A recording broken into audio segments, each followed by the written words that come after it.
Come back, and now the discussion is about the climate justice, where I take a look at matters climate that affects not only us here in Kenya, but this is a global phenomenon. It is a discussion that is ripe and we must have it now. And of course, to help me unpack this is my guest. Let me just get his name correctly. This is Isaiah Kilerai. This is the Youth Advisor Board of Gystrl, Pennsylvania, I suppose, State University, and climate activist. Yeah. Well, Isaiah, thank you so much for making time. You can see your bio is quite, elaborated. Yeah, so, thank you so much for having me today here. And I'm part of the Fridays for Future movement, a global climate justice movement. And it's so crucial that we have this topic today of the climate justice. And yeah, I'm glad so that also Kenyans can also hear our perspective and also our take on this urgent action here. All right. Well, talking about your take on this, the very ripe discussion about climate justice and some of the recommendations and, of course, the demands that you want to put forward. So plain and simple, what is going on? Why are you pushing for these demands at a time that many will argue? You're just fresh from the COP28, the Africa Climate Summit that happened here in Nairobi. And of course, have we even, have enough time to actually consider all this, to put every recommendations and of course the declarations into perspective? Why this conversation now? Why now? Yeah, first of all, let me start from the African Climate Summit, which happened last year, and also the COP, which happened in Dubai, and also which I had a chance to attend, all of them. And from the African Climate Summit, we had a lot of declarations that were pushed to COP28. At the same time, we had the issue of loss and damage funds that was so critical, and it was a hot topic at COP28. And at COP, the governments and also member states came together to operationalize the funds. But now, the need for us to demand climate justice is the fact that the climate change is affecting people. All right. And also we have a lot of injustices, and also the way that we see the impacts of climate crisis is the fact that it is unjust, and also it's not equitable the way that we need to be just fair and also sustainable for all. So we feel like the commitments are not yet met, and also we need to walk the talk, because leaders are speaking against maybe people pushing, activists talking about climate activism, and also maybe people talking about maybe we need actions now. Because at the end of the day, if we maybe push the action that we needed to be done maybe by 2030 according to the time frame, everything is possible. But now the right people that we need to maybe to do the right thing, they're not doing. And also the large number is moving on the wrong direction. In maybe regards to saving our planet. So that's why we are demanding for climate justice now. All right, two things, walking the talk and the right people doing the right thing. So this climate action and the march that you are, of course, organizing, who is the intended target? Who are you targeting?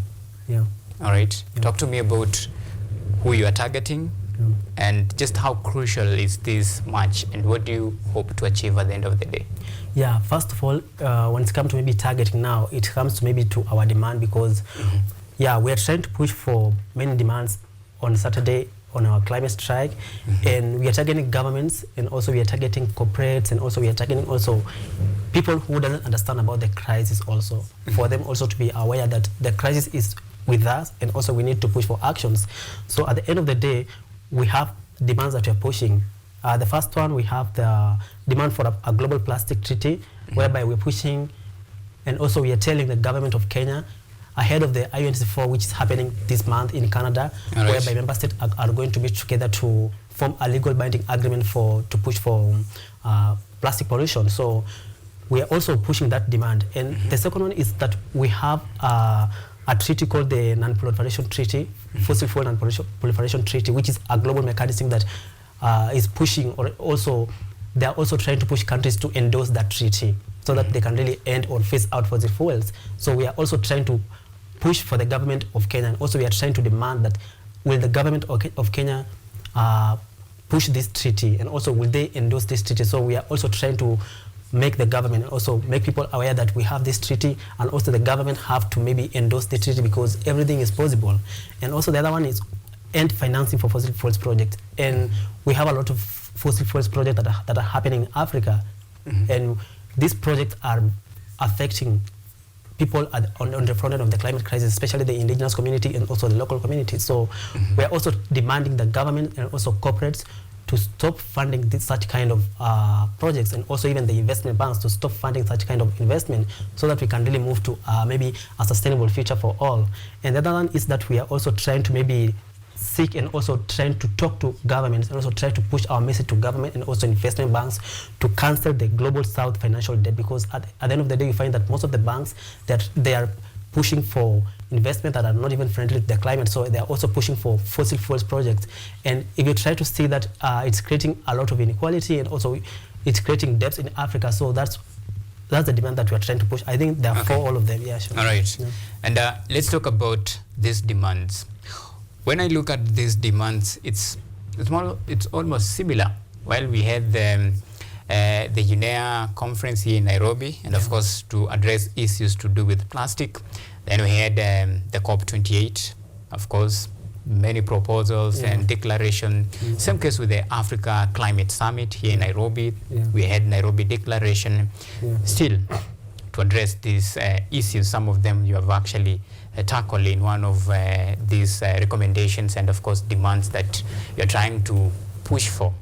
Well, what are some of the areas that we have really, failed as far as implementing these demands? Because it's not a new thing, and we are not even trying to reinvent the wheel.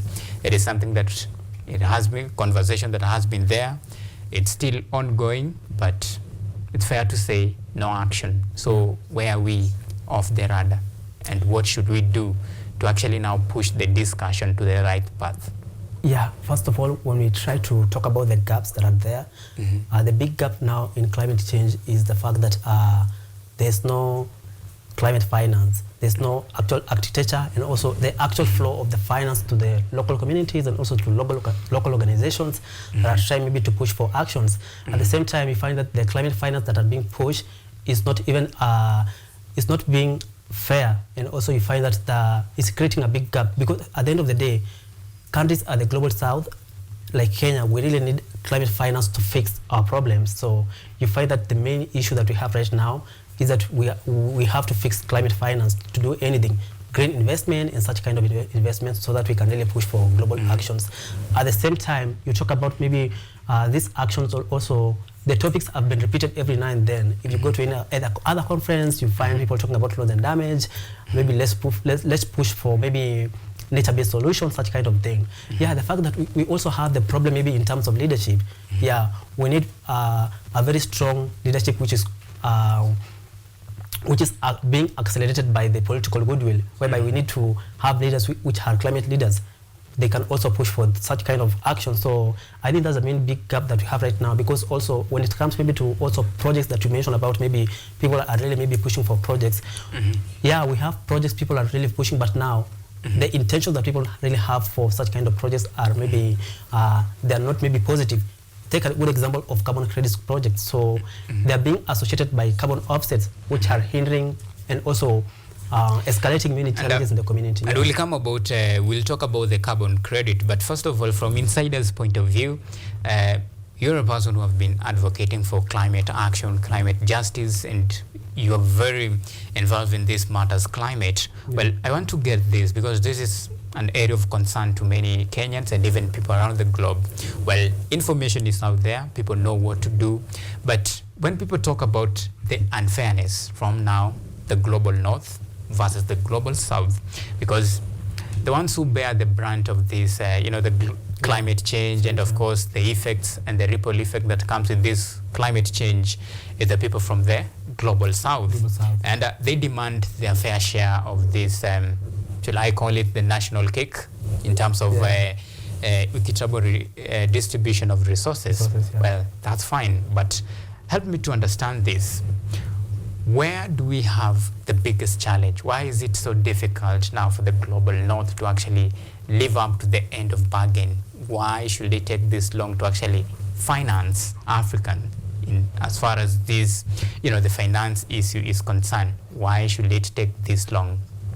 Yeah, the first thing that is preventing, as I talked earlier, is that we have a lot of debts in African countries. And then the second thing is that now, I talked earlier about the COP28, which was a very big conference. And also the biggest topic was loss and damage finance. And that's how now the issue of maybe global north and global south now conflicting coming in. So you find that the main reason why maybe the issue of financing is becoming difficult because of the consensus that countries maybe have come up maybe to maybe trying to maybe push an agreement of it.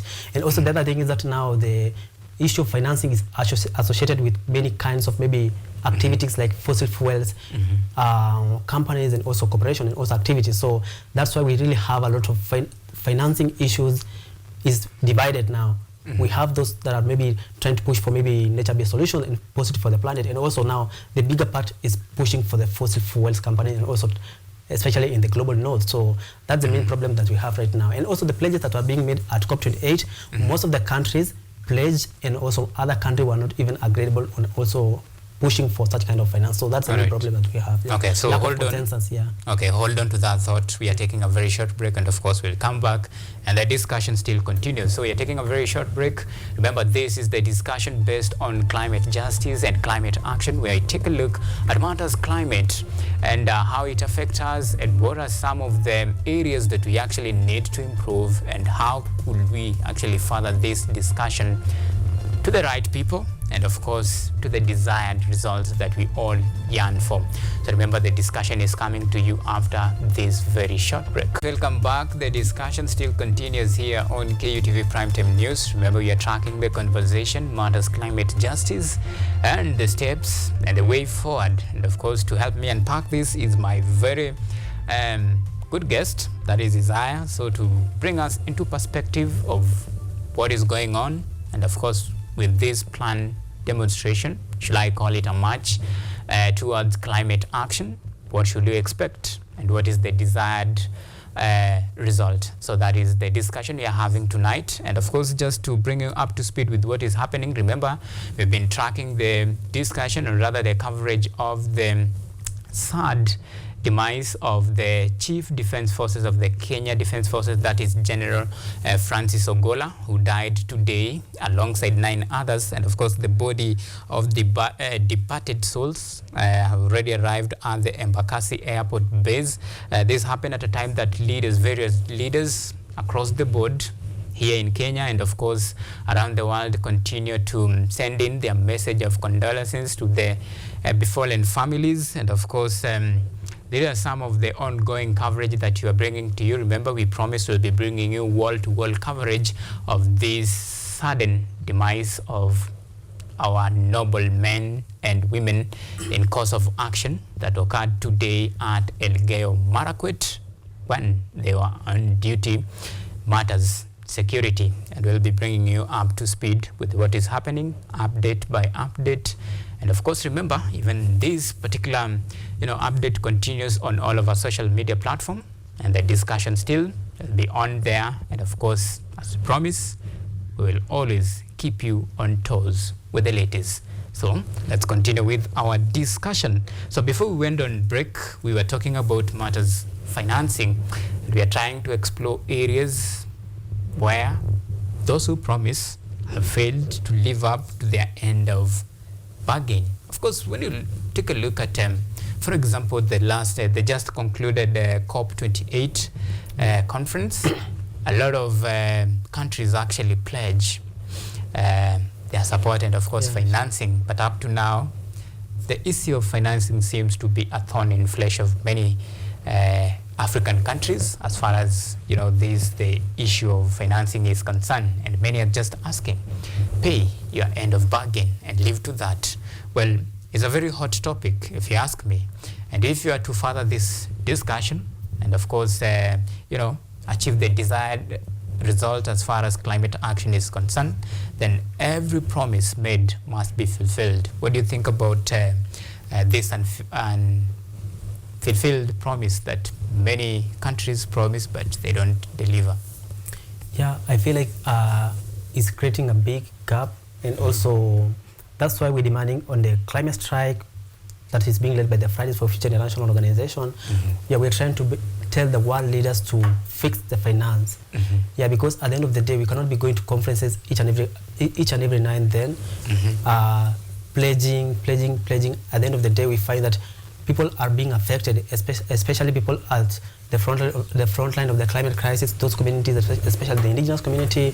And at the end of the day, you find that most people are claiming that financing can come maybe through internal development, maybe through carbon projects and such a kind of thing, of which if you try to follow up, you find that there is also imbalances in terms of maybe such kind of internal projects. So yeah, I can say like people need to walk the talk, and also the governments needs to push this globally, and also maybe internally in terms of maybe investment that are coming into our country, so that we can really know how the finance flow, because even at county level, we have the FLOCA. At the end of the day, you ask yourself, how does this FLOCA works, and also how do we maybe distribute to organizational? The whole architecture is not even, actually it also is not clear. So that's why we are trying to push for the fixation of the finance, because it's not fixed, and also in terms of internationally and also globally, it's not even fair, and also it's not just as we maybe try to see at a global perspective. Yeah. Yeah. Well, this is COP28. There has been previous ones. Now the question is, when you do something over and over again and same results, people come up with resolutions, declarations, but nothing tangible, something that you can look back and say this is the desired something that we have achieved over a period of time. Do you think maybe are we heading the right direction? Is there something that you can look back to the previous conversation and be happy as an activist of climate change that yes, and as much as the progress is taking, a very slow pace, but we can say you are moving to the right direction. Is there something that you can look back and be proud of? Yeah, the first thing that I'm really proud of is the fact that we have young people who have really maybe came up, and also they are so aggressive to demand for change. That's the first thing I can say, because now if you try to maybe see and also compare the data of young people who have been engaged in climate action, maybe from 2013 and also to now, a lot of young people are really demanding for change, and they're really maybe passionate about maybe bringing climate action and also trying to bring change all over the world. So that's the main thing that I can say I'm hopeful to. And also maybe now, the other thing is that now the demands and also the pledges that the government and also the corporation are taking in is that the fact that they have the time frame. We have those targets that we have to reach by 2030. Others are to be reached by 2050 according to the Paris agreements. And also now, doing that, I can say I have some hopes in limiting maybe the 1.5 degrees global warming to concentrate. Yeah. All right, and because we are running out of time, there is a very important issue that you have raised, the space of young people as far as the climate change is concerned. This discussion about climate action, climate change, how to mitigate climate effects, it's a very critical discussion. And of course, they say the future is in the young people. So talk to me about the contribution of the young people as far as the climate action is concerned, and maybe what are they not doing right? Yeah, first of all, let me talk about the contribution. Yeah, as far as concerned, we have social media. So a lot of young people have been using social media to influence the world and also to challenge world leaders in form of negotiations, in form of awareness, even in form of climate strike, the way we are doing. Because even the Fridays for Future movement and also the Fossil Fuels Non-Proliferation Treaty is a global initiative that is also bringing young people together. So you find that young people have been taking part in mobilizing, also taking part in awareness, and also pushing for negotiations, pushing for such kind of discussion like now. And also the other thing now that's a big challenge for them, maybe in terms of maybe getting spaces for decision making, engaging with policy makers. Because even the other time we were talking with other activists, and also they were saying that if you try as an activist to engage yourself with a policymaker, maybe in the government, they will say that you really want to become a politician, or maybe you really want to take a space in the government. So that's the main problem also we have as young activists who are really maybe pushing for this change. So yeah, that's the main issue we have. The policy and also decision-making pools. Yeah, we need to be engaged in such kind of decisions. We also need to be engaged in such kind of policy so that we can really push for policy, because policy is like the old framework of action that we also need, the whole change that we need. Yeah. Okay. And I know you're running out of time, but 30 seconds for your closing remarks. Yeah, what I can say is the fact that we have the climate strike, This is your happening right on Saturday.